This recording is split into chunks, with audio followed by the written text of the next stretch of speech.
Hi, I'm Steve Lentini, and I'm your host for Different Thinking for Different Times, Season 3, Episode 40. Here's a quote from Ernest Holmes. A kind word, a thoughtful act, perhaps just a smile, can help lighten the burdens of others. Thoughts are things, and if we walk around thinking with the small-minded thoughts, judging others, making others wrong, being pusillanimous. Look that up. Pusillanimous. It's tight, small-minded, restricted thinking, very narrow, not open-minded. Just think that if thoughts are things,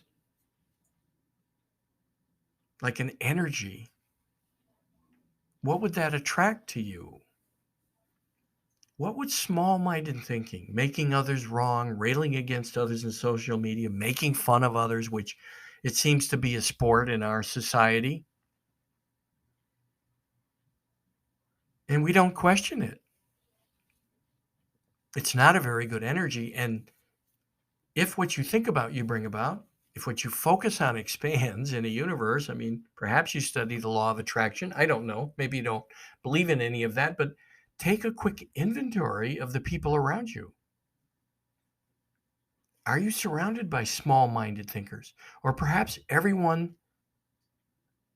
that surrounds you agrees with you about everything? Does that mean you're a small-minded thinker, not allowing for other opinions? Maybe blindly following something, a religion or a political party, or railing against others because they don't agree with your sexuality or your choice in a partner or your lifestyle. See, there's so many places that we're small-minded and we don't even question it. It could be in relationship. We're making our spouse wrong or members of our family. Instead of working it out, having a dialogue, expressing your feelings, developing a real relationship. I live in New York City. There's a lot of one-way streets in New York City, but and a relationship is two-way. And it took me a long time to learn it and to get better at it, and I'm still not the best. I haven't arrived because I think about the best getting better. I think about who I react to, why I react. I question my small-minded thinking because of the gift I got on November 18th, 2002. 1 second in intensive care, and the next second, one with everything and nothing. Right? There is a what's next. We call it death because we're scaredy cats. We don't want to live in the moment and have fun because, after all, we'd rather be afraid of dying. I mean, just take a look at COVID and find how people are afraid, thinking government will protect us from ourselves. That's never worked. Millions of people die every year just in this country of so many things. I don't know what the total is, but I know it's over 3 million because 1.5 million and 1.6 million die from cancer and heart attack. I think it's cancer first, then heart attack. We're going to die, but we shouldn't call it die. We're going to go from this to that. What's next? We live in something infinite. We try to think about this existence using our little acorn brain, thinking, well, after all, whatever created this must think like us. And so we believe our small-minded thinker. We get up hoping every day that we don't die. And the fact is we don't. And I laugh about it because I've experienced it. And many others too. I'm not the only one with a near-death experience, having been on the other side. There is something else. What's next, right? We live in a universe. We forget that. A miracle. We can't even begin to think about that in our little acorn brains, as I call it. The small-minded thinker has to give it terms to define it. The sun, which is an exposed nuclear fusion plant, flung into space at the right spot. And just in our galaxy, there's 200 billion stars that are similar. 200 billion. We have no idea. Even physicists still don't. But with hubris and egoic thinking, we think we're closer. We think that we think like God or the whatever created the universe, the universal life force. It doesn't matter what you call it.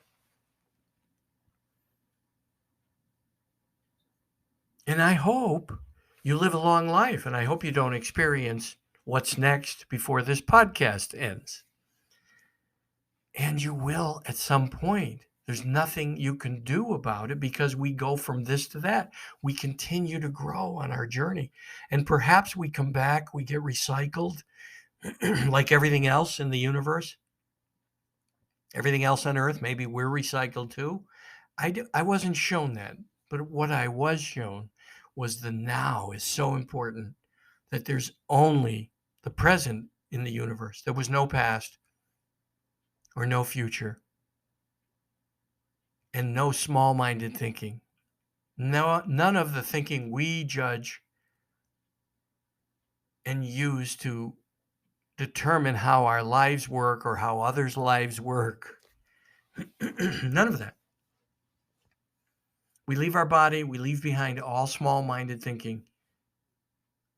And what's fascinating to me is that in my life review, only the good I had done, the kind words I had spoken, the thoughtful acts, the smiles I flashed at people, the help I had given others, all the lives I had touched, that's what flashed before me. And then I was asked a question, stay or go. It was like a scene and a scene and a scene. I couldn't even string the events together until I was back in intensive care. And you can doubt it. I'm fine with that. You don't have to believe me. I'm just sharing my experience. And as I said, you'll experience it someday. I hope not before the 8-minute mark, which is 27 seconds from now, 26, 25, 24. Live your life. Leave everything and everyone a little better than you find them. Do good.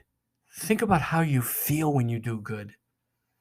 Look at, too, this society, at how making each other wrong, pointing fingers at one another, making fun of others. Look at what it's producing.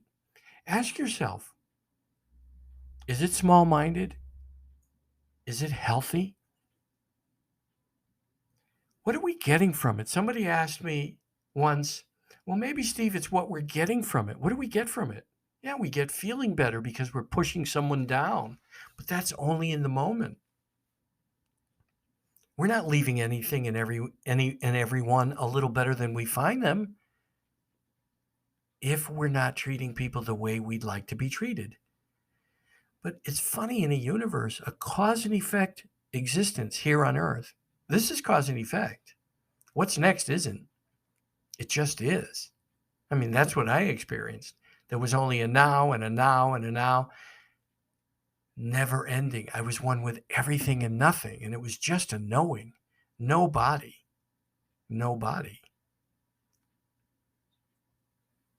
And the now and the now and the now, I couldn't string events together, taught me to surrender to the moment.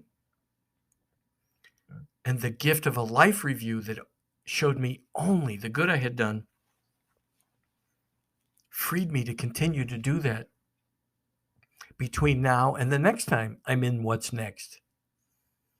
And by the way, it wasn't supposed to be very long, according to the doctors.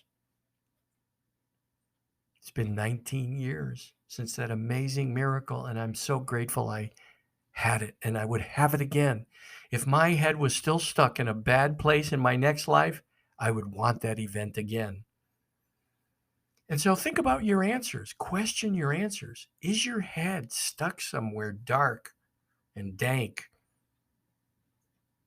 Are you full of shit somewhere? We all are, by the way. We have to get over ourselves. That's why I wrote the books.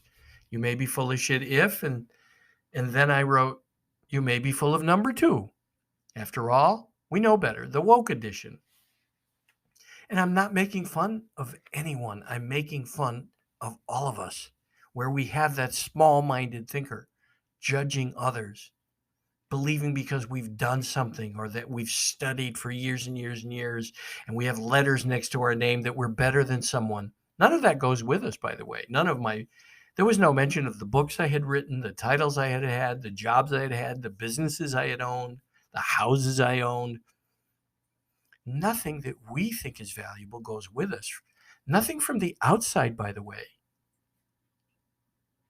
can determine our value. It's living from the inside out that makes a difference, and you have to prove that to yourself. Begin to challenge your small-minded thinker. I challenge you to challenge that small-minded thinker, to begin going to the neuro gym, as I call it. Take yourself on. What are the stories you tell others where you're a victim, or you think the world isn't working, or some political party's not working, or they're all idiots? Doesn't matter which side, they all do it. They all make each other wrong. Fascinating, you can find any channel, by the way, that you can agree with. That's the human condition, because we gather evidence to prove what we believe is true. And so we listen to the people that support our ideas, which only keeps our head further stuck up that dark place. Different thinking for different times is about taking yourself on. And I challenge you to begin doing it. Take on your small-minded thinker. See if it makes a difference in your life. Consider all sides of an issue. Consider changing your mind about people and places and other things that you've decided are ugly or don't belong in this earth. They all do, because that's our job. They're here to bother us so that we can become more accepting, more loving, more forgiving, more knowledgeable, more open. But again, don't blindly follow me. Prove it to yourself. Then you own it. Just think, we live in a miracle, something we can't even define. What would the maker of this miracle think like? Do you think it's a small-minded thinker that made this miracle? Just question it. That's all. See if it makes a difference in your life. And just live for the moment. Not without regard for others, but enjoy each moment that you're in. And even and especially the ones that bother you, that don't fit your picture. Think of what Eckhart Tolle said. Some people think reality is nuts. And he said, when you fight life, life fights you. So his suggestion is, when things don't fit your picture and you want to rail against it, be angry, frustrated, just say, oh, this must be the plan. And be in the now, which is where the divine was. There's no need to search for God or the divine or the goddess, whatever you call it. If it took its attention off of life creation, we'd all be gone. It's in the now. It's funny, people go on a big search for God or the divine or the goddess, and they rail against what shows up in their life, and they're missing the divine knocking on their door. Hey, you need to learn and grow. You need to be more forgiving. You need to let go. You need to surrender. You need to be in the now. You have to relax. You have to love others.